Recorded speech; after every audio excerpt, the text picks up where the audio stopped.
Саламатсыздар ма, құрметті әлеуметтік желі қолданушылары, ата-аналар, ұстаздар және оқушылар.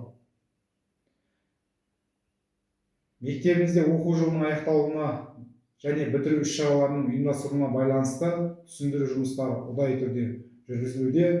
Осыған орай 4, 9 және 11 сыныптардың бітіру іс-шаралары барысында заңсыз қаржы жинауға, мұғалімдерге бағалы сыйлықтар ұсынуға, артық дастархан мен түрлі шығындарға жол берілмейтіндігін қатаң ескертеміз.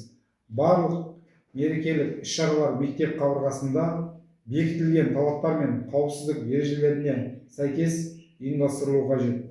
Оқушылардың өмірі мен денсаулығы басты назарда, сонымен қатар ата-аналар тарапынан заңсыз бастамаларға жол бермеуге және сыбайлас жемқорлыққа қарсы мәдениетті қалыптастыруға ұдайы түрде шақырамыз. Құрметті ата-аналар, бала тәрбиесі мен қауіпсіздігі баршамызға ортақ жауапкершілік, сондықтан түсіністік танытып, мектеппен бірлесе жұмыс жасауға шақырамыз. Және де Жетісай аудандық білім бөлімінің бұйрықтарына сәйкес осы 4, 9, 11 сыныптарға міндетті барлық жиналыстар өткізіліп, түсіндіріліп айтылды.